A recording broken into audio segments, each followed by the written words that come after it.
Yo, what is good, Raider Nation, man? We got a lot to talk about tonight. Obviously, we didn't have a Tuesday live show. I had some family things pop up that I needed to take care of, but we are back and we are ready to come and bring you guys a brand new show. And look, we got a lot to talk about, man. The Las Vegas Raiders coming off an extremely embarrassing loss to the New Orleans Saints.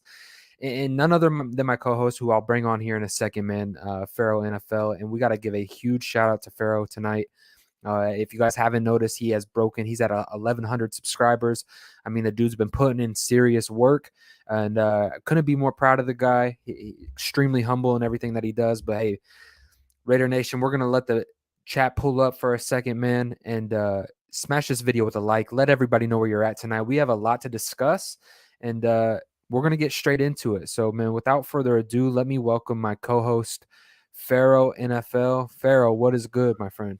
What's good? What's good, man? Salute to the chat, man. I'm over here. I'm on a high right now because I just got to 1,000. It was ahead of time, but I wasn't surprised. But at the same time, like, man, I'm enjoying it. And salute to the chat, man. I appreciate all the support that I've been getting from the nation, man. Like I literally remember when I started from zero. Now I'm at like 1,100 subscribers, which is a big number for me because at the end of the day, like, hey, I'm putting myself out there. I'm making mistakes and I'm growing and I'm still getting better at this. So I really appreciate the support. But yeah, man, I'm ready to talk football, man. What happened last Sunday was it was a tough game to watch, man. It was tough, man. When the team scores 0 points, there's no I don't want to say like there's no positives, but yeah, pretty much. I mean, like, come on, when your team scores 0 points, a team that we had a lot of expectations for, against a team that's kind of like, like the Saints, who are struggling, especially on defense. We're thinking it's going to be a high scoring game. I remember last week, me and you were talking like, it's going to be a high scoring game. But I mean, we were right about the Saints. The Saints were moving the ball up and down the field, scoring with ease. But the Raiders, for some reason, I mean, not for some reason, they were struggling. And hats off to the Saints. They put up they had a great game plan. They were ready to go. They were the better team on Sunday. It was not like, it wasn't even close, obviously, because they lost 24-0. But I thought it was interesting after the game how Raider Nation kind of hey, me too. I kind of joined the fun. I mean, when I posted a short of that classic Romanowski Right. Yeah. tirade. This team sucks. Everybody sucks.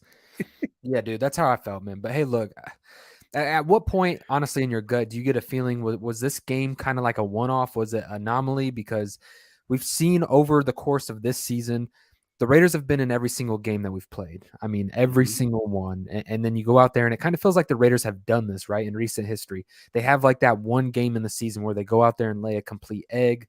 Offense isn't clicking, defense isn't clicking.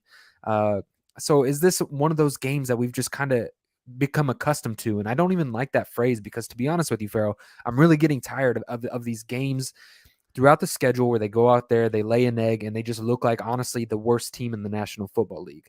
I mean, what was put on field against the New Orleans Saints is just not acceptable. It's not the standard of the Raiders. It's been the standard in times past. And it, honestly, as a fan base, man, I could feel the pressure from Raider Nation that, look, we're kind of tired of putting this kind of product out on the field. What do you get the sense of? Do you think that this was a one-off? Do you think that this is maybe a little bit of things to come in the coming weeks? Maybe the Raiders do look ahead to the draft, and maybe we look at a quarterback or something in the first round. Where do you feel like their season's at, and do you think that this was a one-off? Man, you're right that the Raiders are always due for a game where, like, they play down to the opponent. You know what I mean? Like, and you're so right about that. If you guys remember a game against the Atlanta Falcons a few years back, man, like, so many games where we were expecting it to be competitive, where we get blown out. You know what I mean? So I do understand that, but I'd be lying to you to say if I wasn't concerned. I'm definitely concerned, especially hearing some like NFL people talk, players that have been in the league, that are experienced, that I respect their opinion, that are in those locker rooms when they talk about seasons like this where they're underperforming or where there's no hope. I posted a video today. I don't know if anybody checked it out. It was a short, and Rondé Barber and Tiki Barber were talking about the Raiders season. And they, I think, was it Tiki? I think it was Rondé Barber who was saying that You know what? What he really thinks that it is, he thinks that the players are kind of losing faith in Josh McDaniels and what the coaches are coaching them to do, and they're doing their own thing, and it's causing all types of confusion on the football field, obviously, AKA running into each other. You know what I mean? So the bottom line is that like what we know from this Raiders team so far this season is the fact that they can run the ball, but when they get in obvious passing situations, I'm not confident at all. I have no confidence. The O line, Derek Carr, the receivers, I don't know what's going on. Like they just haven't figured it out, and it's taking way longer than expected. I mean, half the season is gone.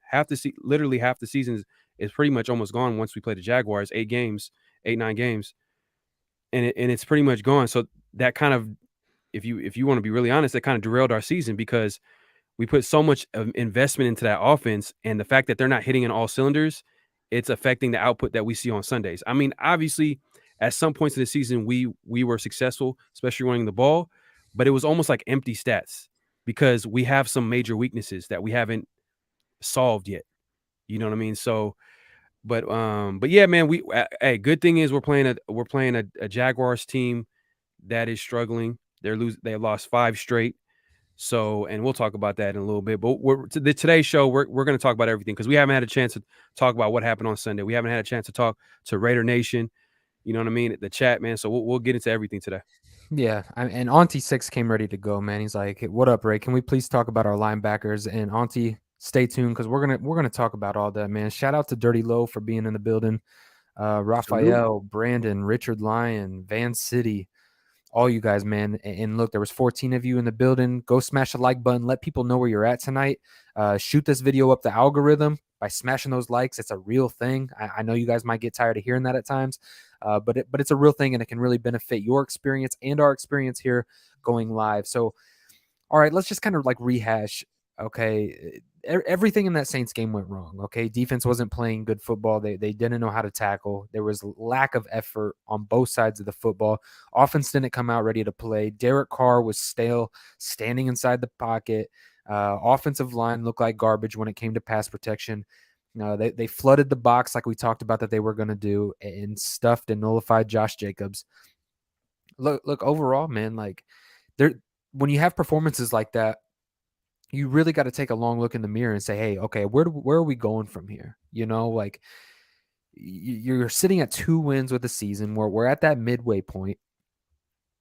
Is now this time where there's these teams clustered together at the top of the draft? And I'm not the type of person that likes to fold, right? I don't like to just put my hands down and just cash in on the season and just call it that. I don't think that this team is built that same way. And you know what? I as a fan base, I feel like we have gotten used and accustomed to like, all right, let's just quit on this season.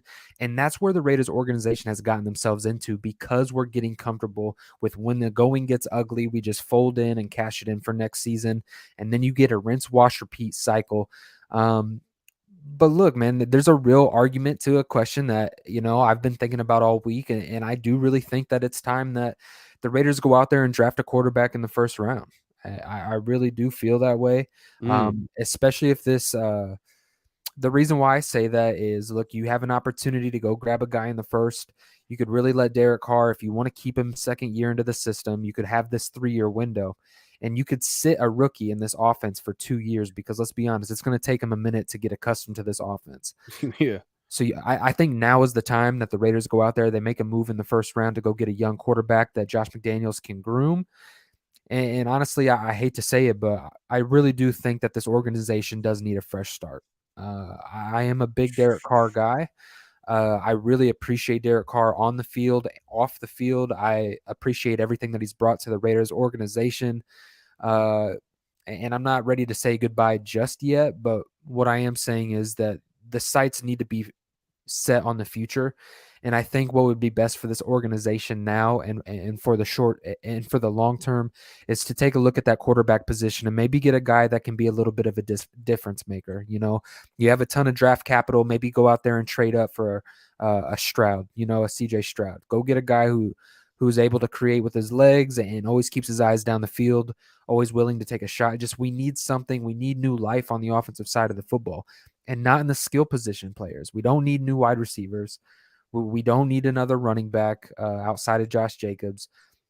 You go out, you build this defense in the offseason, and you go get your young rookie and you let him learn in this offense. So where do you feel like we are at the quarterback position? Do you think that this is maybe an opportunity to go out there and maybe go grab a guy to groom? It's funny. It's funny that you said that. You know what I mean? I'm not surprised that you said it, but I think I dropped a video the other day, and I pretty much laid out where like if this season, and I said it, I said it a few weeks ago. I've been saying this, like if the season went left, Carr would be the scapegoat. You know what I mean? I kind of went into the season in my mindset like with all the weapons, all the upgrades to this team. I'm like, Carr has no excuses. But that being said, I understand that not everything is Carr's fault. I'm That's not not. saying I'm not saying Carr, but the thing is that the way they set up the Derek Carr's contract, it gives them a lot of flexibility to make a lot of different types of moves. So for example, they can cut him, you know what I mean, because that's or trade him, however way, or Derek Carr retires if he stays true to his word, saying that he'll never play for another team, he retires as a Raider, and or and I agree they should if Derek Carr does do that they have to draft a quarterback. Facts. They have to draft a quarterback. But my thing is, even let's say, even if they keep Derek Carr, because if they keep Derek Carr, his contract is set up where his cap hit wouldn't be as high. Like his cap hit is not too high for them to cut him at any No. point after this year anyway. So my thing is, they keep Derek Carr. I'm not gonna lie to you. I don't want him to draft a quarterback in the first round. I do want him to draft quarterbacks at some point in the draft, but I do want them to, because now you have flexibility. Now you can have a quarterback in the later rounds that you can develop. Is what I'm trying to say. Maybe in the second round, third round, fourth Yeah, round. yeah. You know There's what I going to mean? be quarterbacks in the second E- that you ex- can groom. Exactly, and you still have Carr, so you got a veteran presence. You still got Carr. But if you were to move on from Derek Carr after this season, obviously, you know what I mean. You got to go quarterback first round if you can, man. Like, but if the season continues to go towards a downward trend, like I said in this video I just dropped, then Carr would be gone. Like McDaniels would stay at least for one more year. He needs to get a second year. So, and with all the hype that Mark Davis brought with him, the fact that he brought him the Patriots, the fact that he's a guy, a quarterback whisperer. That wasn't just for Derek Carr.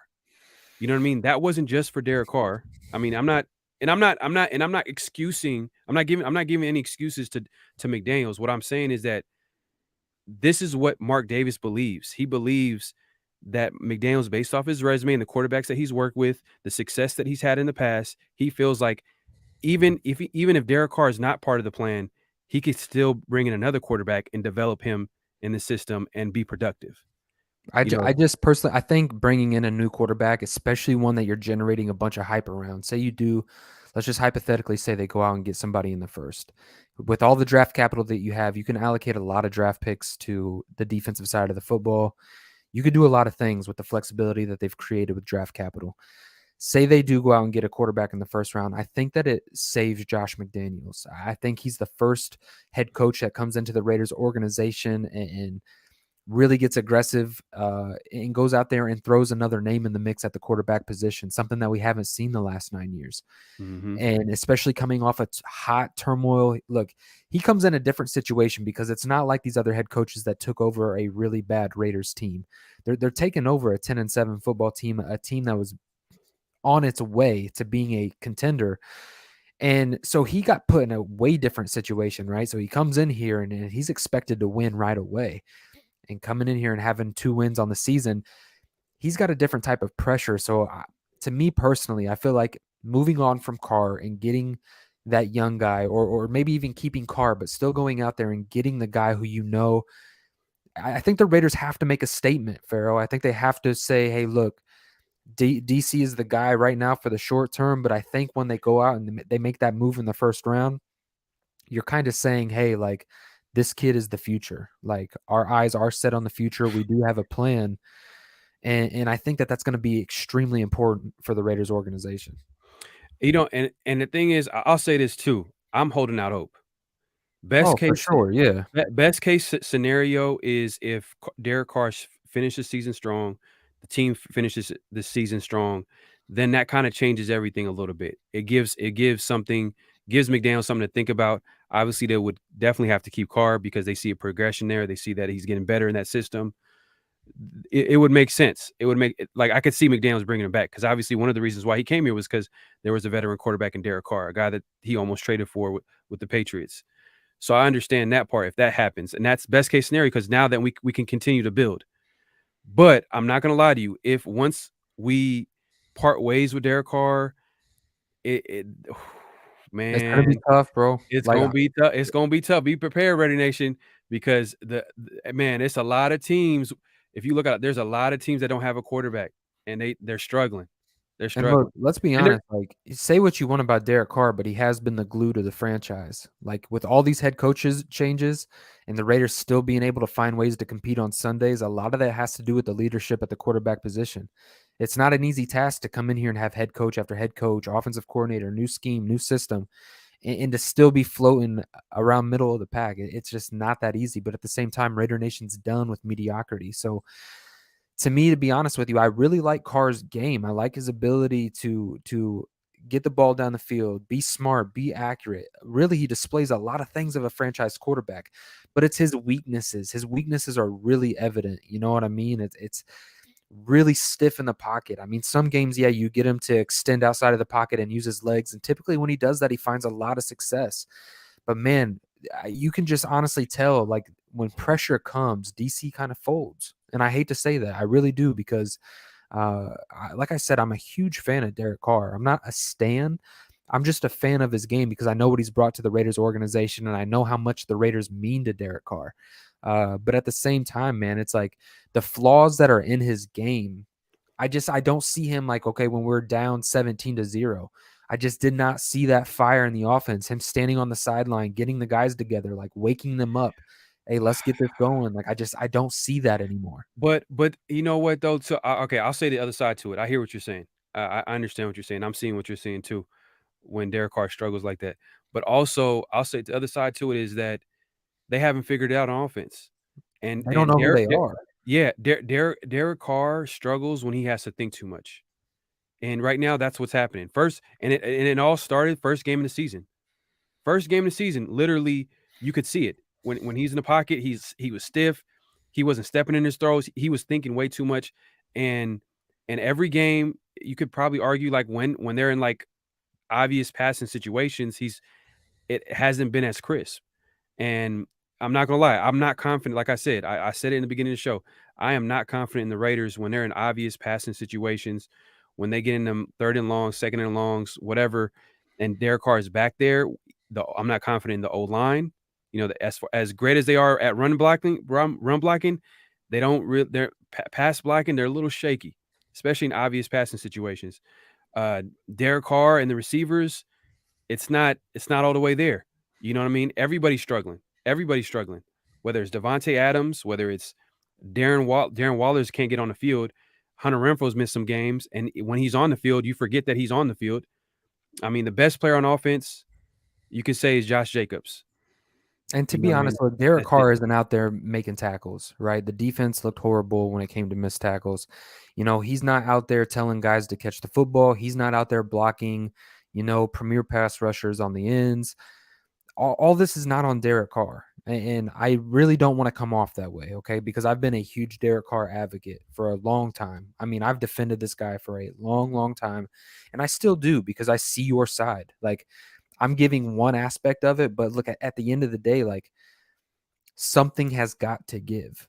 Yeah. And what did we see when when Marcus Mariota was brought into the organization? We had a sense of pressure that was put on Derek Carr and it elevated his game. And I think the only way to elevate somebody's game like that and to make him realize, hey, somebody is breathing down your neck and they're coming for the job. The Raiders organization are this close and going another direction. It's hard because a lot of this isn't on Derek Carr. And with these guys not being caught up in the offense, they're not clicking. Immediately blame goes at the quarterback position, and respectfully so. You're the leader of the team. You've been the face of the franchise for the last 9 years. The needle has not moved that much for us. And look, I'm the one, you guys in the chat section, like, look, I've been the one saying, like, as soon as Derek Carr leaves, get prepared for this organization to take a step back because you don't realize what you have until it's gone. And I understand that that's what is going to happen when Derek Carr leaves the Raiders. Um, but at the same time, man, it's like, at what point do we continue to go down this cycle over and over and over? Like, I just feel like this organization kind of needs a shot in the arm. It kind of needs a little bit of fresh air, if that makes sense. It needs a little bit of a new look on the offensive side of the football. And I think that it could bode well for the franchise. Now, I do see Derek Carr probably being on the team next year. And matter of fact, I wouldn't be surprised if he goes in here in Jacksonville and has a good game. You know, that doesn't surprise me out of Derek Carr. But when we're in these low moments and we're coming off these games where we go out there and lay a complete goose egg, we see it over and over and over again, and at some point we have to address it. Yeah, and I don't like, you know what? I don't want to put all that on Derek Carr because that's what it sounds like. But he did come off probably his worst game of his career. I think it was like third lowest passing yards of his career, 101 yards. And to put that in perspective, I believe I seen a stat where the 2 other games where he had that low amount of yards that were above the 101 yards, he played 14% of the snaps and 37% of the snaps. And this game here, he played damn near the whole game and got 101 yards. And obviously, we know what happened. They couldn't barely get past. I don't think they got past the 50-yard line until Stidham came in and played some garbage time minutes. But you know what I mean? It was a complete. To put it in perspective, this was a complete team loss. It was a complete team loss, offense, defense. But then we have to look at the offense a little bit more, just because that's what's going to make our team great. That's going to make the difference of us winning and losing. Not the defense. Not yet. Not yet. They need to get more talent. And we understand. I think the front office knew that. The team knows that. The fans should know that. We know that the defense ain't there. But when the offense struggles, when we see that the offense ain't there, it hurts. It hurts a lot because we know that our chances of winning are not going to be high. You know what I mean? It's just it's tough to watch. But hey, in my opinion, I'm still holding out hope. I'm still, No, because I don't. I'm a fan of the team too. I'm Yeah, not gonna lie, I'm a yeah. fan of the team. I want it to work out because I'm rooting for Derek Carr. I'm rooting for this team. I want them to win, but I do see the reality too. If they keep losing, if they keep, like, I already know where the blame is gonna go to. I already know McDaniel's what he's gonna do. He's gonna be like, you know what, Derek Carr, I inherited you. I want to get my guy. You know what I mean? It was a nice little year where we could fill it out and see if it worked. That's why they set up the contract the way they did, where they give him a little bit of leg room, a little bit of wiggle room where they could, part ways with Derek Carr. That's the reason why. And But if you look at the draft class too that we're going into, it is a quarterback draft class. Like, there are guys at the top that there's going to be guys that are going to go early and often, and there's also guys that you could develop. And I don't know. Sorry to cut you off. I just wanted to make that point, but carry on with what you were saying.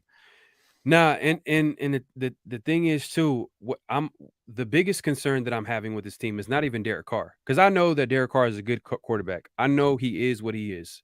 Everybody knows. Like, if you don't know, you don't know. Like, Right. let's be honest, he is a good quarterback. Is he Yeah. a great quarterback? No. Is he a good quarterback? Yes. That's what he's proven. That's what he's shown us when he's played good football, solid football. But the one thing I still don't know is Josh McDaniels. A guy that I was a fan of the hire, because on paper it looked good, but the one question mark that I had, and I know a lot of Raider fans and a lot of people had, was he a leader of men? Was he a guy that can lead a locker room? And I'm hearing, and the whispers and the criticisms are getting louder and louder and louder, and now people are questioning if he lost the locker room. Because when you hear Tim Brown, you know what I mean, Hall of Fame receiver, saying something ain't right, something is going on. You know what I mean? When you can't figure out, when guys, Devontae Adams is healthy. Derek Carr, obviously, he came out and said that he had a little back injury, but he's on the field. He's playing. He's been playing the whole season. Max Crosby out there. So for the majority, your best players have been out there. I mean, obviously Darren Waller and Hunter Renfrow have been on the field, but it's at the same time, like, the core guys, the guys that the money makers have been out there. When they've been out there, they, for some reason, it's been off. The team doesn't look like they're enjoying playing football. Like it just Well, do how many times, like when me and you have our personal phone calls, you know what I mean? And we talk about it, and we talk about, hey man, is this locker room, is everybody, is all 53 men, including the practice squad, including the guys from the top down, are they sold on Josh McDaniels? You know, and you get that vibe, you know what I mean? We talked about it a few weeks ago, right? When the Raiders picked up their first win, and we had that conversation off camera, and I'm just like, hey, dude, I don't know. Like, I don't know if I get the vibe that this locker room is all in with Josh McDaniels. They're still kind of in that feeling out process. Like, right. do we trust this guy? Is this the guy? And there's still a lot of feeling out process. And dude, when you're at midway point of the season, dude, you had to been way past that at this point. So you make a good point. Like, as much as we can point the finger at Derek Carr as well, you gotta point at Josh McDaniels, and you have to raise a question like, hey, is this guy the guy? Like, is he who he's advertised to be? Has he really learned from his mistakes, or is that just a silly label that we throw on him because now he's the head coach of the Las Vegas Raiders? Is he really over those things? Has he really improved as a play caller? I don't know. I would say a good head coach plays to the talent of his team. And what I feel like right now is Josh McDaniels is implementing his system and his scheme and seeing how guys fit into it instead of fitting and tailoring his system to the players that are actively on the roster. It's funny that you said that because his reputation uh, was the fact that he can tailor his system to the player's strength. Exactly. Same thing with Patrick Graham. That's what we heard. That's literally, I swear, that's what the reputation was coming into the Raiders, that they, when you hear from former players that like he's going to take a player and he's going to play to their strength. And if that's not happening, that's tough, because now at this point, like the learning curve is going to be even bigger, because now I you're agree. forcing players to learn something they haven't really done before.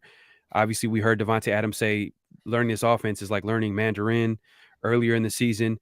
Recently, I posted a short of an interview with Darren Waller where he talks about how complicated this offense is, how like we're not there yet, and yeah, Immediately a red flag should go up when you hear players say that. and it's Immediately. eight, 7 8 games into the season, 7 8 Exactly. games. And I seen that interview with Darren Waller. I listened to it today, and he's like, "Hey, look, and it's still going to take time." And then he even said, he went on to say, "Hey, look, you don't see guys having a lot of success until year 2, year 3 in this system. That's ridiculous, is what that is. You know, a good coach plugs guys in, and they're able to play fast right away. You know what I mean? You simplify the game, you make the game fun for these guys, and then Hmm. you let them play fast. So I don't really like it. I do want to address Al's Ghost here. He says Carr's had 11 different offensive line combination. Is that a recipe for success? I think not. And no, we would agree. You know what I mean? I'm not coming on here and I'm not saying everything is Derek Carr's fault. Like, I wanted to make that clear when I kind of went on my tangent about, hey, this is the time where the Raiders might have to look at drafting a quarterback. This, me and Farrell are both echoing the same thing, just on a different coin. It's like, look, not all of this is on Derek Carr. This is ultimately a head coach situation. This is an execution issue. This is also on Derek Carr. This is also on the offensive line. This is on the defense. Nobody showed up to play against the Saints. It wasn't just Derek Carr that didn't get off the bus ready to play. The defense didn't come ready to tackle and be aggressive, create turnovers. Max Crosby didn't necessarily even show up. He didn't have a great game.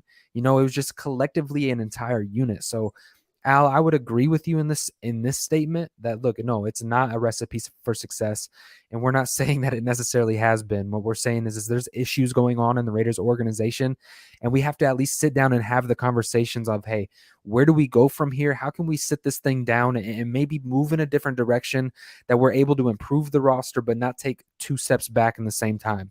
It's not easy to do, and it's not easy to navigate, and there's going to be a lot of hard discussions, a lot of hard conversations that we have to have. But hey, we have to put them on the table, and we've got to talk about it. Facts, 100%.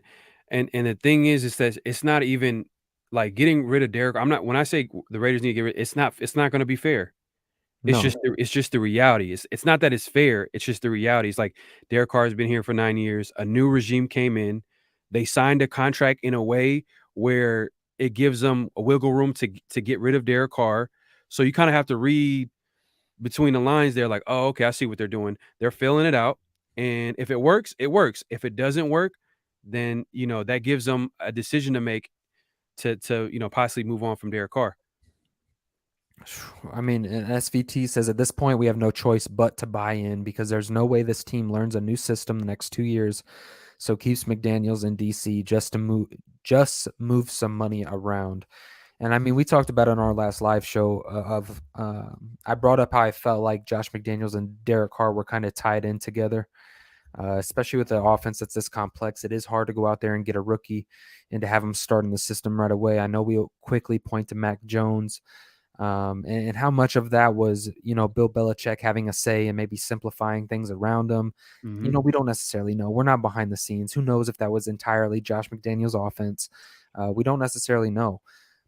I know I can say what he's done for the silver and black, and I could say that he hasn't simplified his system even for a year 9 veteran quarterback or for his skill position players.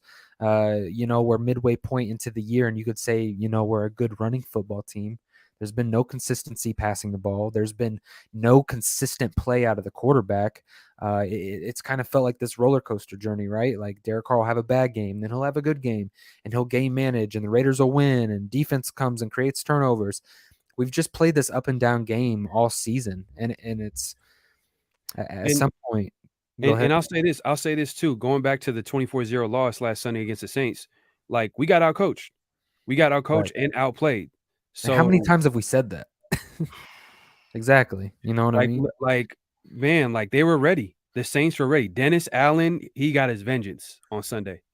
He got his revenge if he wanted revenge, and I think one of the players from the Saints, I'm not sure if it was Kamara after the game or something like that, he was saying that, you know, during the media, like, Dennis Allen was telling everybody that, he is not thinking about it. He knows that's a long time ago, but he admitted that he told the players, like, "I do care about this game. I want this game." He told the players this, Of course he does. You and know you what could I tell mean? the players played hard. They played hard. They were ready to go. They had a great plan, and they executed, and the Raiders, like, didn't really have a response. But I'll say this, though. I will say this. I wanna see how this team responds against the Jaguars. It's not more so the Jaguars, the team. I don't really care about the Jaguars. They're not a good football team right now. They're a young football team. They're still, figuring out their way. I wanna see how the Raiders team responds. I wanna see how hard they play. I wanna see how they respond. I wanna see what Derek Carr does. I wanna see what the leaders do, like the Devontae Adams, the Max Crosby, throwing Chandler Jones. I wanna see what the veterans on this team do. I wanna see how this team responds after losing 24-0. That will mean more to me. Like, if I see another game where they're like going through the motions, still like, but if they come out, play hard, get a easy win, you know what I mean? If they win easily, then hey, I'm back on board. I'm not saying that, they still got a lot of work to do. Obviously, they're going to be, they're still behind the eight ball, especially when starting the season where they have. But what I'm saying is that I am concerned about the coaching staff. Oh, I'm for sure. like, as much as I said that, McDaniels will get at least a year, but when I hear former NFL players saying that they recognize what's going on with the Raiders, and it seems like the players have are listening to the coaches, and it's going one ear and out the other. And your best players are doing that. Are your best players doing that? Who's actually doing that? And I'm assuming that, guys like Devontae Adams are doing their own thing. Maybe a Renfro. I feel like I seen someone make a good point about Renfro where, there was an article like a year or two ago about Renfro where he was talking about what turned a corner in his career as far as, like, taking that next step, then going to next level. He was talking about how he would do it exactly how the coach wanted to do, and it wasn't working out. And he figured out, like, hey, if I keep doing it how they want to do it, I'm going to be out the league. So once Gruden gave him that freedom to do what he needed to do to get open, everything clicked. We seen third and Renfro become what he was last year, where he was literally our best offensive weapon last year. You know what I mean? Arguably, you know what I mean? So I'm not sure if players feel comfortable. Like, I'm not sure if Renfro feels comfortable in this offense. Obviously, Darren Waller just admitted that he's not comfortable, No, I don't think including anybody's comfortable. I no really one's don't. no one's comfortable, and it's obvious. It's so obvious. So it's kind of like, yeah, like, I do see that the Raiders, if the season keeps going down, I see them moving on from Derek Carr, but it's not a Derek Carr problem, right? It's not. I'm looking at it way deeper. It's like, McDaniels, are you that guy? Like, you know what I mean? Like, I do believe that he gets that second year, but I still have questions. Is he a leader of men? You know what I And mean? I don't buy the whole narrative of Mark Davis coming out and saying, "Hey, look, Josh McDaniels is our guy for years to come." If Josh McDaniels comes out here and say he got this 3-year window, right? He signed all these contracts to 3 years, essentially in that win now mode. Uh, Say you go out here the next 2 seasons after this one, and you put up similar performances, like, bro, you're out, you're gone. So I don't know. I'm backpacking off of also what you said. About the Jacksonville Jaguars, because we're not just going to fold in. The season is not done. I know the Raiders don't look like the team that they need to be.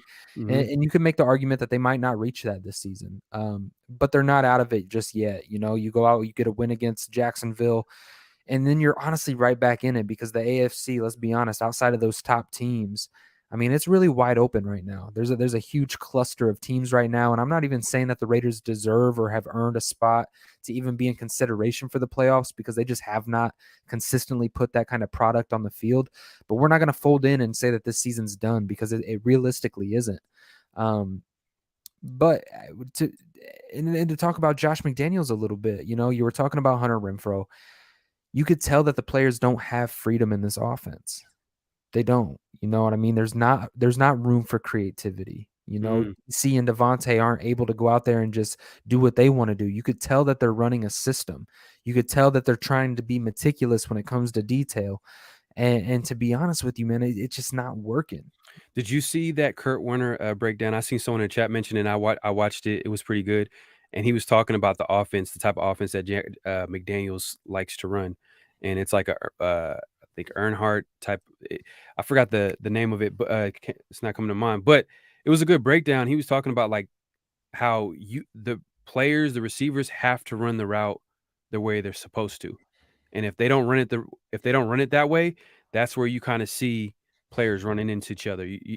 There's no and man, and this is where it goes back to what we were saying about how you have to tailor. I always believed in the type of coaching where they tailored the offense or defense to the player's strength. I don't know why that's not Yeah. a universal law like that. It makes so much sense to me. Why are you trying to force a system on players? Guys have such egos, bro.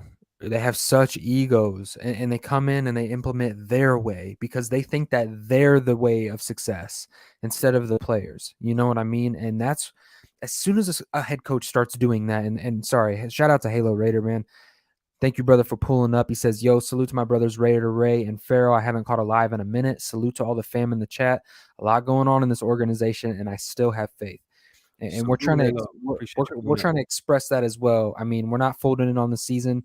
I get tired of when fan bases are just so quick and easy to quit. You know what I mean? That's why the Raiders organization got to be the laughing stock of the league, because there's too many people willing to fold all the time. Like when things got tough, they just fold, and I'm tired of that. We're not going to set that kind of standard over here, not on this show.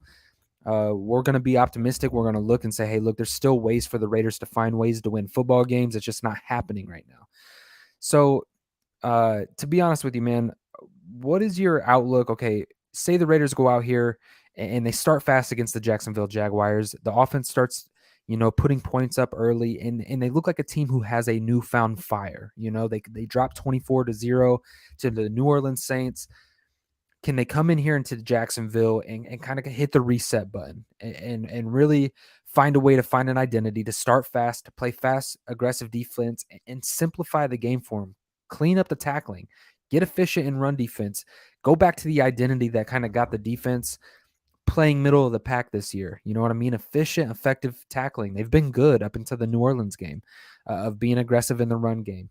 And offensively, can you build off of the running game? Can you find a way to adapt the game plan when they do load up the box and you are forced to pass? Because let's face it, it's the National Football League, and those situations are going to pop up. And look, the Jacksonville Jaguars are a really young, fast, talented football team. Mhm. I know that their record isn't necessarily evident with a lot of teams in the National Football League this year, but man, the Jacksonville Jaguars defense, dude, they're long, they're fast, they're rangy. I believe they have 53 pass breakups among the entire defense. Um, Really, you could say that their lack of efficiency has come at the hand of the quarterback play in Trevor Lawrence, but everybody around him, man, they've got good offensive weapons. Christian Kirk, Zay Jones, Travis Etienne. I mean, you go down the list, and they have skill position players on all levels of the defense. So to say that this would be an easy game for the Raiders to go in here and win, I think it's going to be a really, really hard game. And look, it's the National Football League. The Jacksonville Jaguars are very aware of the Raiders situation. Like, they're going to go into this game at a home game, and they're going to say, hey, the team that just lost 0-24 against the New Orleans Saints, like, we're not going to have them come in here and put up 35 points on us. So be ready for the best Jacksonville Jaguars that we've seen, because at this point, we're going to get teams at their best. No, facts. And we're going the Jaguars are blitz heavy defense, and they probably seen what the Saints did. It's a copycat lead at the end of the day. And what the Saints did was expose the Raiders, and how, like, if we take away Josh Jacobs, if you score fast, you take away, if this game becomes where the Raiders are or down like 10-0, 7-0, like, 14-0, whatever the case may be, and the Raiders are in third and long situations, they haven't really proven that they've been consistently good at getting first downs, moving the ball downfield. What they've shown is that when they've had a run game and they've been ahead of the sticks, they've used play action to their advantage, and it works. That's what the Raiders got to do. That's what the Raiders got to establish and get a rhythm on offense, and that's their bread and butter. But anytime where it's been a situation where they've been in obvious passing situations, man, it hasn't looked good. And hey, they got Trayvon Walker back over there for number 1 overall pick. I mean, he doesn't have like huge numbers, but you can see that this dude is going to be something for years to come. You got Josh Allen. I mean, he doesn't have a lot of sacks. He has 3 sacks, but I believe he has 32 pressures, which is 8th among edge rushers, which is 2 more than Max Crosby. And Max Crosby has rushed the passer 31 more times. So you don't want to have exactly. So you don't want to have Josh Allen on 3rd and long, 2nd and long, whatever obvious passing situations against our I don't know who's going to be starting at right tackle. Luminor, Mumford. It's game 7, game 8, and we don't know who our starting right tackle is. It's still a combination of those two, and that's a problem, in my opinion. That's a problem, and teams are going to look to attack that, especially if they got talented pass rushers. So I think in my opinion, yes, the Raiders can win this game, but at the same time, like, they have some issues that they need to clean up, and they need to clean up fast. Like, because teams are going to repeat what the Saints did. They're going to see, like, oh, okay, Josh Jacobs is the reason why your offense is clicking on all cylinders. Okay, let's see what happens when we take away Josh Jacobs. That's what happened. Exactly. They took away Josh Jacobs.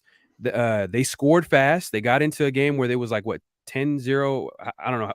Obviously, they won 24-0, but they got up early fast, and the Raiders can recover. You know what I mean? They had no answer. They had no answer. And hopefully, the Raiders have an answer for that. And I'm kind of tired of, like, dude, these locker room medias, and they're talking about, hey, do you guys feel a sense of urgency? And it's like, man, 3 games ago we should have had a sense of urgency.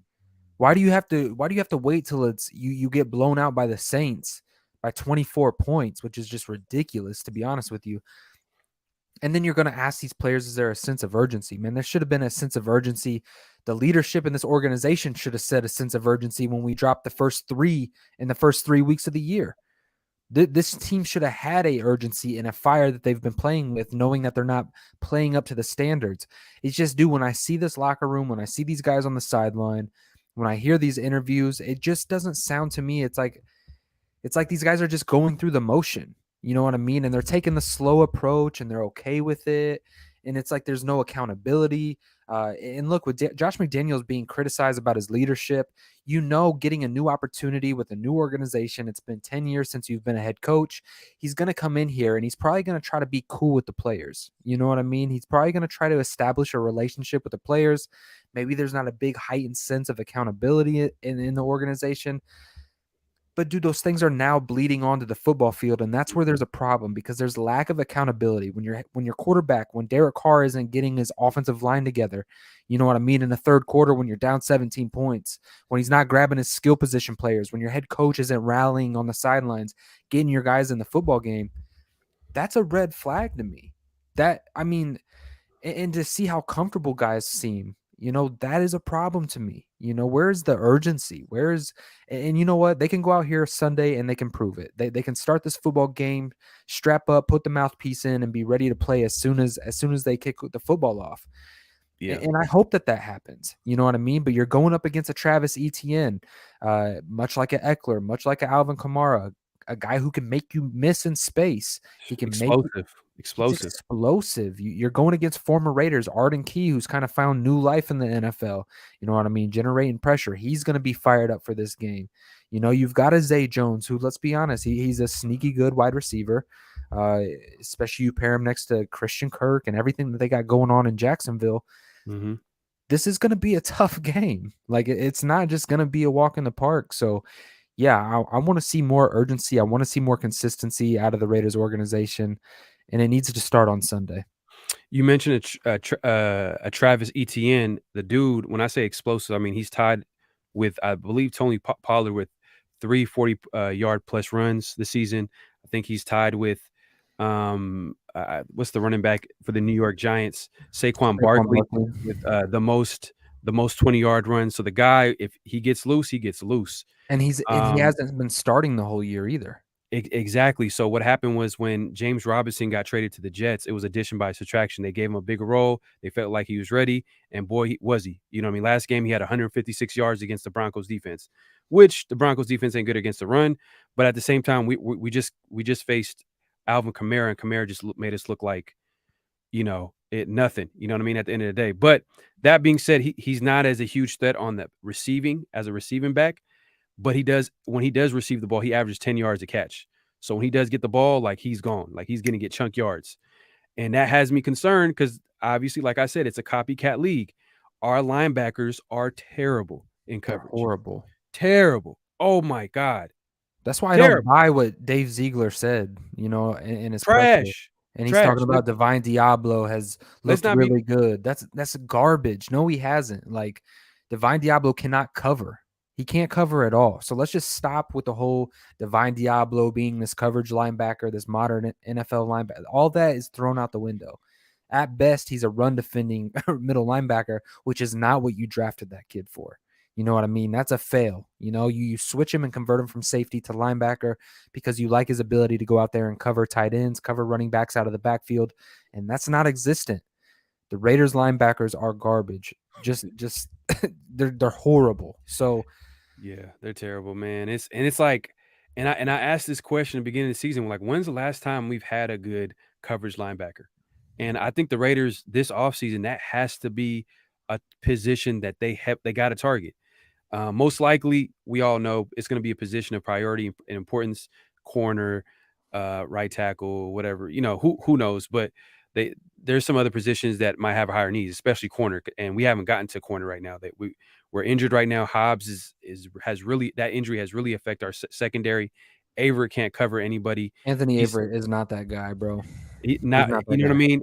He probably had a good training camp. He probably was on a roll going into the season, but that layoff, you know what I mean, probably affected everybody him. Was on a roll in training camp. You remember that? Yeah, that's true. And Derek Carr look like how they do in Fresno, and that's true.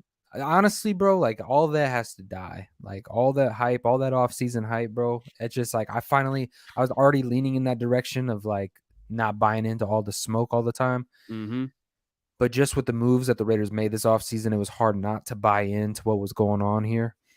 And moving forward, man, like, I just think it's best for me personally just to be even keeled the entire process. And until we see it happen on the football field, then we're not gonna blow this thing up. Yeah.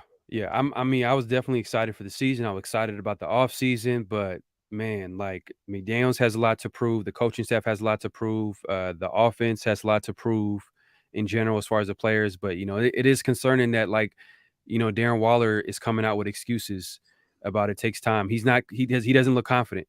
He hasn't even played. You know what I'm saying? He doesn't look confident. And the way he was talking was not like, oh, this is why we've put out this, product on the field, but moving forward is going to be this. No, he was saying that this is what it's going to be for a little bit more time, and then we might see some changes. And do you remember the energy he had in the offseason talking about, like, oh, man, like, in the red zone, they've got me doing all these creative things. They're going to utilize me in this way and that way. Like, bro, one, you haven't even played football really this Yeah. year. Let's just keep it a buck. He has not even played football.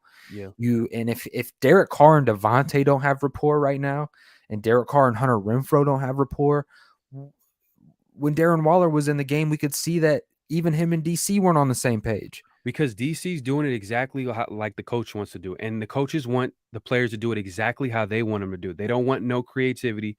They don't want. But to be fair, if you look at that breakdown, and I highly recommend everybody check that out, where Kurt Warner was talking about the offenses and this offense that McDaniels runs, there's no room for creativity. You got to run it the way it's supposed to be run.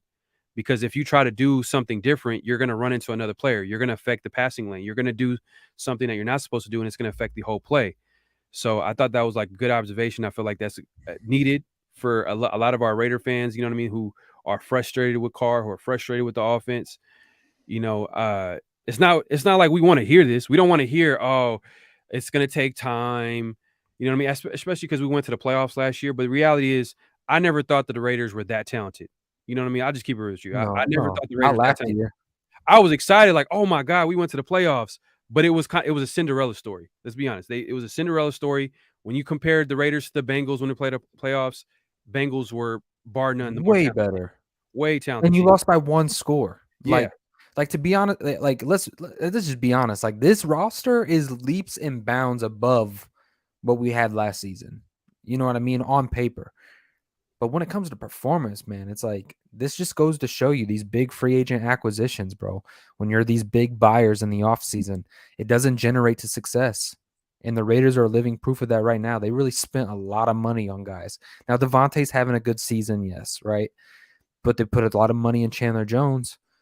And while he's been good at setting the edge and playing aggressive and run defense, I mean, you go out and extend Hunter Renfrow and you're throwing him $15 million a year, and he looks like a shell of his former self. He honestly, it looks like one of the most invaluable contracts when it comes to extensions. I mean, it looks like money just thrown out the window. Max Crosby was really good money, well spent. So, and look, they're not going to nail on all these signings. They're not going to nail on all the extensions. Obviously, that's not realistic. But on the offensive side of the ball, you go out and pay Darren Waller at top of his position. Hunter Renfrow. I mean, dude, where are these weapons at? Where are you saying, hey, I threw you all this money. Let me cater to your skill set. Let me cater to what you do well. These guys just feel like they're in a system that they're not fluid in. right. And it's just holding everything back. Appreciate you, Jack. Man, but hey, man, we haven't gotten to the chat or anything like that, man. We just because we haven't talked. I haven't talked to Ray. When was the last time I talked to you? I think it was last week or last Saturday or something. Yeah. We haven't talked since then. So everything he's saying to me, it's the first time I'm hearing about it. Like especially when he talked about Derek Carr and drafting a quarterback, yada yada yada. Man, salute to everybody that's pulled up. If you haven't already, make sure to like the video. Make sure to subscribe.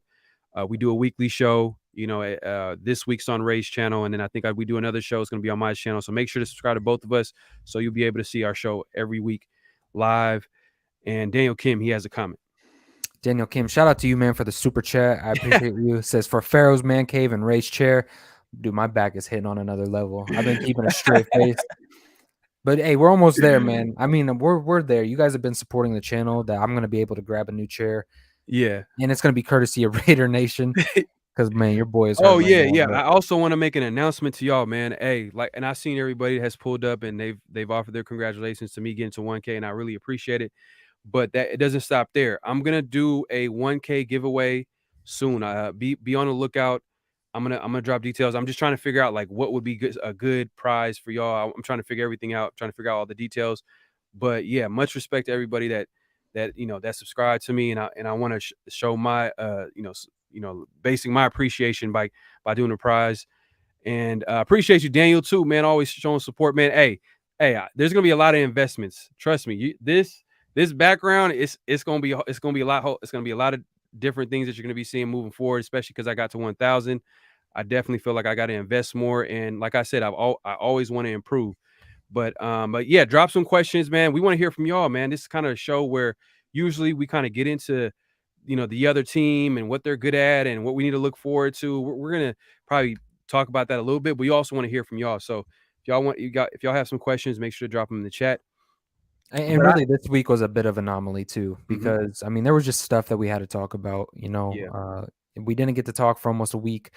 So tonight's show, you guys, it was a lot of us just kind of having a open and real conversation and kind of just putting a few cards on the table and Mm-hmm. just talking about them. But yeah, we'll get into Jacksonville Jaguars. And look, even as for my channel too, like I'm gonna get back to making the short videos as well for you guys, putting that content out, getting back to the grind. Um, hey, it don't stop, man. Life don't stop. It's crazy over here on this side, but Facts 100%. And let's like a little bit about the Jacksonville Jaguars. I mean, the last yeah, time we played them was actually in Oakland, the last game in Oakland. So I want the Raiders to destroy this team because I ain't gonna lie. Last game of Oakland, they won. They kind of ruined our send off. You know what I mean? They ruined the send off for Oakland. And I hope they put a beating for this team, but realistically, like I just want to win. Just win, baby. That's gonna be a real thing this Sunday. We need to get a win. We need to get a W, Colin, at least to get back onto a positive because we scored 20. We scored 0 points against the Saints, man. Like we need to get back. I'm sure the team was embarrassed, the coaching staff, everybody in the Raider organization, the fan base, we're all embarrassed from that loss. Like we're all like, that's why we're kind of complaining and we're talking about the team and we're thinking the worst. But this game, man, is a game that I'm looking forward to. Hopefully they can put it could be a blowout win. But I'll say this: I found a really interesting stat, and pretty much it stated that the winning team, because all-time series they played 9 times in total, the Raiders and Jaguars. They played 9 times. The Jaguars, surprisingly, they lead the series 5-4. You know what I mean? Because the Jaguars are expansion team that came out in the 90s. They haven't been around that long. But that being said, I found a weird stat. It said the winning team that won in Jacksonville, the team that won in Jacksonville averaged 40 points. Is that a sign? Is that a sign? You know what I mean? The winning team, whoever won, averaged 40 points in Jacksonville, and they averaged 19 points in Oakland. Obviously, the Raiders are in Las Vegas, but this week they're going to be in Jacksonville, and the winning team averaged 40 points. 40 points. So, you guys could take that for how you want to take that, but hey, let's hope it ain't Jacksonville. I Because don't, I if don't want it to be Jacksonville goes out Jacksonville. there and puts 40 on us, Oh man, no. oh Man, I hope not. boy. But I believe more that the Raiders are going to put 40 points. I believe that more than the Jacksonville Jaguars. I mean, the way They're averaging 19 points a game right now, defensively. Like they're playing good defensively. yeah, So I mean, it's a tough defense, bro. Like I said, they're young, they're long, they're athletic. They got good yeah, rangy corners who are good at PBUs. Like, and coming off of a big goose egg in New Orleans, like yeah, I'd be yeah. hesitant. You know what I And mean? and I think they're figuring out their identity right now because they've put a lot on Lawrence is the quarterback, the guy, the second coming of Andrew Luck, the guy that the generational talent. Last year he had a I'm not that terrible. big on him, bro. You know what? To be fair, He's cool, but he had a terrible situation. He had a terrible situation with right, Urban he's Meyer. going into So, Jacksonville like so his nobody. whole rookie year was just it's gone. Yeah, It was destroyed. So pretty much this year is probably his rookie year. He's had his moments, but also he had his struggles. I think that they kind of like I think he's been averaging 35 attempts a game, which is like, oh, that's a lot, man. That's a lot for a guy that's not really he's still developing as a pocket passer. He's still a young QB, but the emergence of the running back Travis Etienne, or I can't pronounce his last name, ET. I'm gonna call him ET. ETN. ETN. The emergence of him is a good thing for him because I think they're gonna be focusing on giving him the ball, and then that's what's gonna scare me because if he gets rolling, that's what's gonna make that Jaguars offense on Sunday be a lot tougher than it is. Because their weapons, they don't have a number one option. They don't have a number one receiver. Technically, Christian Kirk has been Yeah, solid for him. A lot of people kind of been hating on that move in the offseason. I was one of them. I was like, damn, you giving 70 mil to Christian Kirk. But numbers wise, he's one of the best. I think he has like 35 catches, 498 yards, 4 touchdowns, yep. and 23 catches and 357 yards and a touchdowns from the slot, which is like seventh in catches, third in yards, and I believe 14th in touchdowns. So that's pretty good. You're pretty productive, but they don't have an outside option, and that's why they made that trade recently for Calvin Ridley. They don't have an outside number one guy, but Calvin Ridley, he's probably a guy that we don't have to worry about him. He's going to come back probably next year or something like that. But they on the like passing wise, they really don't have a lot of guys that you could probably game plan against. I mean, you would probably game plan against Christian Kirk because he's their guy. Evan Ingram is a mismatch too. He's a guy, man. Look, I'm not saying that they have a lot of good weapons. It's just that I'm looking at the talent on our defense and who's going to be guarding them. And I think that our linebackers can't guard anybody. Bro, I think Zay Jones has an opportunity to have a day. Exactly. Our corner, our secondary is hurt right now. You know what I mean? Averett is not getting it done. So they're gonna look a lot better than they should against Oh, us. for sure. Like So Kirk isn't bad, especially out of the slot, like you were alluding to. Specifically, when they get him designed in the spot in the slot, he has a really good job of playing with burst and separation. And Zay Jones is one of those good possession catches. Let's get to Van City comment. Dalton to Burrow, Tannehill to Tua, Flacco to Lamar, Rivers to Herbert, Smith to Mahomes, Taylor to Allen. The writing's on the wall. I'm tired of losing. Is that a situation for the Raiders? Carr to who? oh man, That's Flacco tough, to bro. Lamar. Man. We'll see. We'll see. We'll see. And I still want the Raiders. Like I want it to work out because the reason why, like the fan of me wants it to work out because I know what the other side is, and the other side is ugly. it's not always greener. It's not. It's ugly because it's going to be a long process. Because the process, like I was confident, I was confident during the offseason with the coaching staff. Now I'm not as confident. You know what I mean? I'm not as confident because I'm seeing the effect they're having on this team, and it's not good. You know, when you hear former, like I said, former players who are talking about the team and saying that, you know, like they pretty much saying that the McDaniels lost the locker room. He's not a good coach. He's not a good head coach. He's a great coordinator, but he's Not a not a good good coach. He's coach. not a That's leader of men. that's Hey, what they where were there's saying. smoke, there's fire, Hey, bro. check out. It's a 10-minute video, but I posted a short of what uh um not Tiki Barber, Rondé Barber. They're both on the clip, but Rondé Barber was talking about how pretty much saying that, you know, he's not a leader. He's not a leader of men. He's not a head coach. But It's isn't a that something me and you've been talking about for the last however many weeks of like, hey, like in this locker room, bro, like but has he's he gonna get a really? second year. He's gonna get a Oh, for second year. sure, he's got to. Think of how 'Cause much money Mark Davis has invested into head coaches, and these yep, contracts. You made a good point in your video. These contracts are guaranteed. When he guaranteed. puts money on the table for Josh McDaniels or the 10-year, $100 million deal with John Gruden, like, bro, this is coming out of Mark Davis's pocket, fully guaranteed. So, Yeah, yeah, he's going to yeah. be invested, and he's historically given people time. So, He's given time. Look, man, I made a point. I said Dennis Allen was a guy that he didn't like at all, and Dennis Allen got 2 years. Dennis Allen, you know what I mean? However way you want to think of him as a head coach, he was coaching us, and obviously as a Raider fans, we didn't like him that much, and so did Mark Davis. He didn't like him that much either. It was more of a McKenzie hire, but he let him coach. You know what I mean? A good amount of time, and I'm assuming a guy that Mark Davis believed in when he hired him. He hired him. You know what I mean? He hired him. He picked out Dave Z. He picked out McDaniels. You know, he wanted to make sure one of the main things that he wanted two coaches and a GM to coexist because he experienced what he experienced with Gruden and Mayock, and he's here. There's a reason why he came out with that statement because he wanted to make clear to the fan base and everybody. He didn't want no rumors or anything like that. He wanted to make clear to the whole Raider Nation and everybody out there, the media, that he's going to be here to stay at least one more year. That's all that means, at least one more year. Because if he has a terrible year next year, I believe he's going to get fired yeah, me too. sooner rather than later. No, I agree. And alluding to what D Mensa is saying here, didn't cross the 50-yard line. That's the part that really pissed me off. And yeah, look, dude, that's why a part of me wants to reel back in. You know, I'm glad that we're doing the show on Thursday and not Tuesday because it would have came off a little bit more critical. I'm kind of thinking that this was more of an anomaly. You know, we've seen it over the last few seasons. The Raiders have that game throughout the season that they just drop an egg.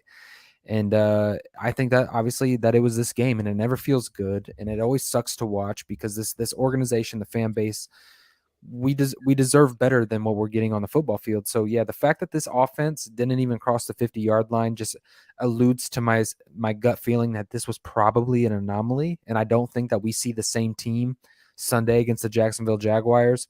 But if we do, man, if you thought this last week was bad when it came to media, you get ready. That's all I can say. Man. Daniel Kim says, do you think it's better to try and win all that we can moving forward or work for a better draft position? But that loses respect for the coaches and creates a really bad mojo. Yeah, you can't do that. I mean, if you set the mindset in a locker room that, hey, look, like we're not really going to try to win football games, you lose the culture that you tried to build this entire offseason. I mean, you could take the respect, like, because moving forward, it's going to be hard for these players to respect and buy into what Josh McDaniels is doing. So the Raiders are in a weird situation. I mean, they're in a position where you have to go out there and win. Like I said, man, we're not going to fold. They're not just going to lay over for anybody. You know what I mean? But they're in a weird situation to where I think you have to go out there and compete and win football games. Yeah, yeah, and there's still 10 games left. That's why I'm like I'm still holding out hope. That sounds crazy to a lot of y'all, but I'm still holding out hope that this can work out. You know what I mean?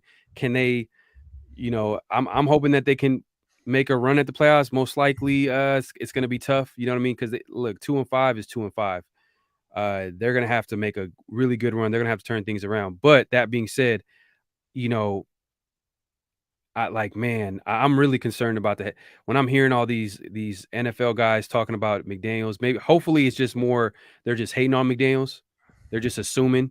I just hope it is that. But when I hear guys like, Rondé Barber, who's played years in the NFL, who's played on bad teams, who's played on good teams, and when he talked to his brother, and his brother was like, I've never played on a team where they were losing and there was no hope.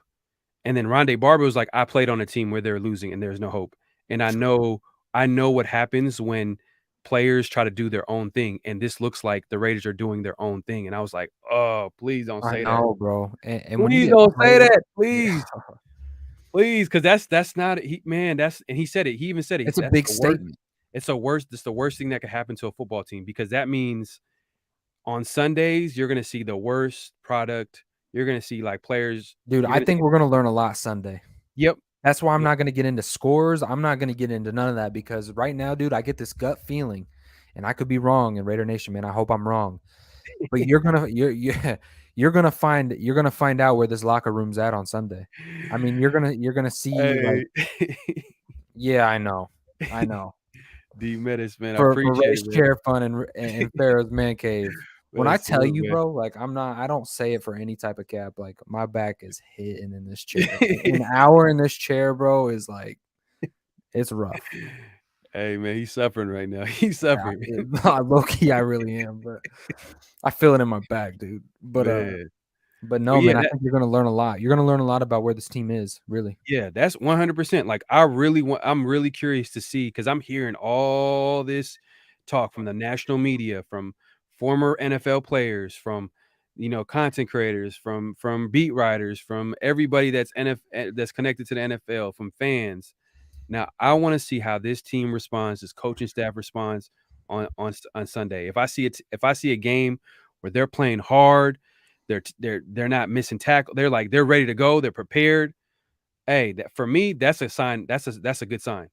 But if I'm seeing another performance where it's kind of like lackadaisical, and players are going through the motions, and coaches are looking around, looking confused, and having that look like that look on the coaching staff when the camera goes to the coaching, and They're just like they're like, you know what I mean, just confused, like, how did that happen? Like, stupid. I'm so tired of that, bro. I'm so tired. you Look, dude, know, if we don't see a team fired up on the sideline, especially if things start don't going the Raiders' way, say the Raiders get back into a 17-point hole, and Derek Carr sitting over there just sitting on the side of the bench like how he kind of does. If this team does not rally together, bro, and you're not seeing the leaders, the captains, Devontae Adams, Max Crosby, and look, chat, correct me if I'm wrong, but I haven't seen any of our captains, maybe outside of Max Crosby here and there. Very seldomly have I seen our captains, when we're losing football games, stand up and get the team together, whether it's on the sideline, whether it's in the huddle, and just rally and find that passion, find that swagger, find what it is you do this for. You know what I mean? I don't see that in this Raiders team this year. Maybe you see it, mhm. Pharaoh, and maybe you can point out some situations where you have seen it. But to me, dude, I don't see a Raiders team that like win, lose, or draw, they're going out there just like fighting tooth and nail, playing with Uh, swagger, playing with juice. Like, I just don't see it. I their really don't. their body language is terrible. It's terrible. They look defeated. That's Yeah, why I'm really curious to see Sunday, dude, because dude, they go out here and lose this game Sunday, there's gonna be a lot of yeah. things going on. Yeah, McDaniels has to do something. He has to simplify something. He has to give some type of creativity to hey, yeah, D-Man is facts, man. Y'all Facts, going bro. he's Facts, bro. At this nation point, I'll nation take will get you a anything. chair, bro. I'm about to drop my address, and y'all can mail me your guys' For leftover real, man. shares. But Daniel says, personally, I think if Josh said to the team maybe his way was too much for too fast and recentered everyone to their strength, that'll revitalize the locker room and grow respect. Hey, hey, man, and I think He's gotta do something. yeah, and I think you kind of said something too to the fact like, hey, man, maybe Josh is trying to be cool with everyone and not holding people accountable, or I heard someone say this by saying that maybe he's going in the locker room being kind of arrogant about how he's been that guy that's won championships and players are seeing right through it because they've been around guys who are literally genuine. You know what I mean? Real genuine guys that have been called the greatest leaders by Mayock when it came to Rick Bisaccia, Marinelli, guys that, Max Crosby says that he still talks to this day. I seen someone in the chat say that. You know what I mean? I've heard Max talk like real, like you got to understand it was a risk going from Rick Bisaccia to a new head coach because the whole locker room was damn near vouching for Rick Bisaccia. And Everybody was. from the quarterback, from the Max Crosby, the leaders, they're like, "Hey, man, like we want." They went and talked to Mark Davis. They were really asking, like, "Hey, yo, like, this is the And guy you're that we talking want." about a guy who won the last 6 games that he needed to win. You know what I mean? With that lack of talent, with Greg Olson, your offensive coordinator, like, hindsight is always 2020, but what would happen if the Raiders kept a guy who kept the locker room together, guys wanted to play for, guys were passionate about, guys. I mean, dude, it's pretty incredible Rich Bisaccia's story about even like handwriting letters to teammates. Like, he was very unique with his relational development with the guys in the locker room. And who's to say, dude, Rich Bisaccia being a leader of men, if he could have went out there and got a premier offensive coordinator, maybe a young up and coming guy, and you build around it, like what could be, like how much of outside of your Andy Reeds, outside of your Bill Belichick's, right? How much do these head coach, and I'm just kind of asking you a question. I know the answer, but I want to get your take on it. Outside of the top elite, just like the quarterbacks in the National Football League, when you bring in a head coach, if it's not an Andy Reid, a Bill Belichick, yada yada, a Sean McVay, how much is it more of a guy who is a leader of men inside the locker room, and then you rely on your offensive coordinators to put your skill position players in the best chances, and let your head coach be the guy to navigate that locker room, get the guys prepared every week, and really rely on offensive coordinator, defensive coordinator to really do their jobs instead of getting a guy with an ego who, he's trying to run both ships. He's trying to have a say in offense, say in defense, say in the offensive game plan, and he's kind of biting off more than he could chew. How do you feel about maybe getting a guy who is a leader among men and bringing in offensive coordinators to really gather that talent together and put the best product on the field? Look, best case scenario, you have a leader of men at head coach, but he has great coordinators. But I've seen it done with a coach that has great X's and O's, but he also has good coordinators. Look at no further than San Francisco 49ers. Kyle Shanahan is one of the best offensive minds in football. But guess where Mike McDaniels came from? He came from that coaching tree.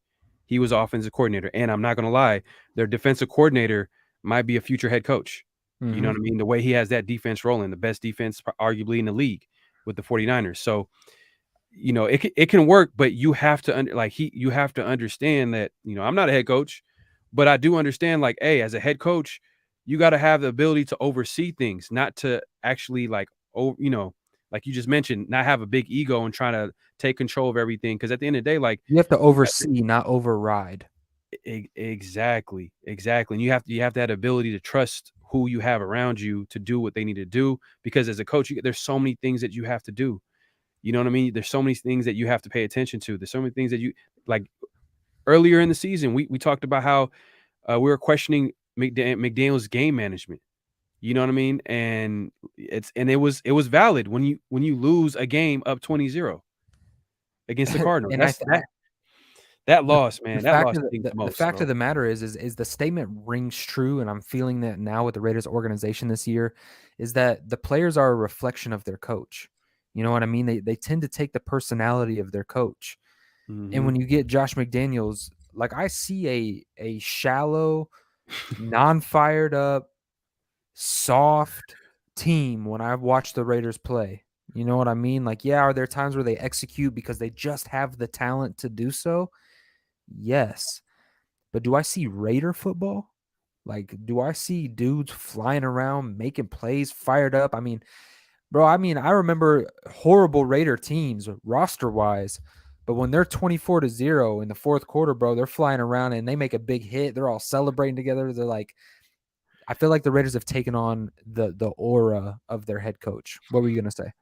No, I was gonna say, man, I'm gonna send you the link of that video I was watching because it was really good and really informative. They're talking about how, look, man, like sometimes coordinators are not good head coaches. You know what I mean? There's a plenty of great coordinators that tried to be good head coach. They try to be head coaches, but didn't work out. AKA Norv Turner. You know what I mean? McDaniels, is he one of them? Hopefully, hopefully he'll get better. He'll start winning some games, and then we won't be talking about this. But as of right now, those questions still exist. We still got to question it a little bit.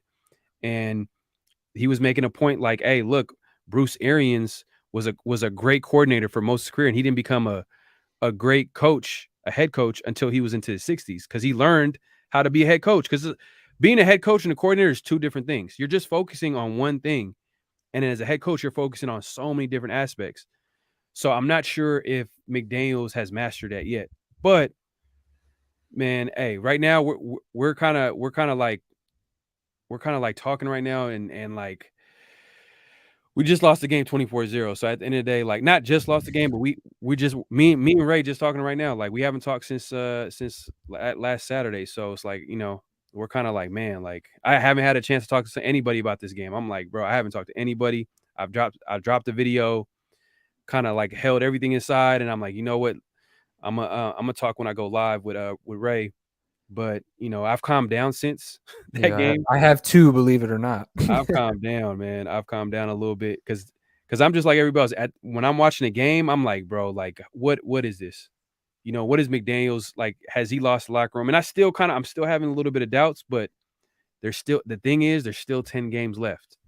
We still have 10 games. And no matter what, I know everybody in this chat, everybody watching this live. I know Ray, and I'm gonna watch every game. Yeah, me too.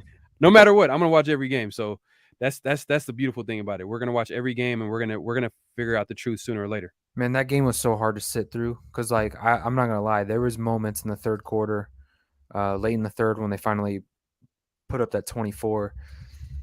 I grabbed that remote, dude. I was like, you know what? I want to shut this off. Like, I don't even want to like give into this anymore. But I stayed through till the end, dude. I'm not gonna quit. I'm not gonna fold. Raider Nation, there's 30 of you guys. Make sure we got 30 likes on this video by the time we're done. Yep. We're gonna kind of wrap this thing up, man. Pharaoh, do you have any closing statements? And first and foremost, man, shout out to Pharaoh for hitting 1K, man. The guy has been putting in serious work. Extremely proud of the guy, and he just continues to put his head down and work. So chat, if you haven't yet, go over, subscribe to Pharaoh NFL. Check out his recently uploaded video. It's getting a lot of buzz right now. But yeah, Pharaoh, any closing statements? Yeah, man. Like I said, thanks to everybody who subscribed to me, man. I literally got to 1K yesterday morning, and I was excited. It was busy, so I couldn't really make my announcements immediately, but I was excited the whole day, and now I'm at 1,100. So I've been growing fast. So I appreciate the support. Like I said before, I am going to be doing a 1K giveaway. Be on the lookout for that. I'm still working out the details, but there's going to be a giveaway just to show my thanks to everybody who subscribed and supported me since day one. Whether it's my old subscribers, new subscribers, I'm going to make something happen for y'all. And yeah, make sure to subscribe. If you haven't already, make sure to subscribe to my channel because me and Ray, we do a weekly show twice a week, and we switch off on both channels. So you want to make sure you're subscribed to both our channels.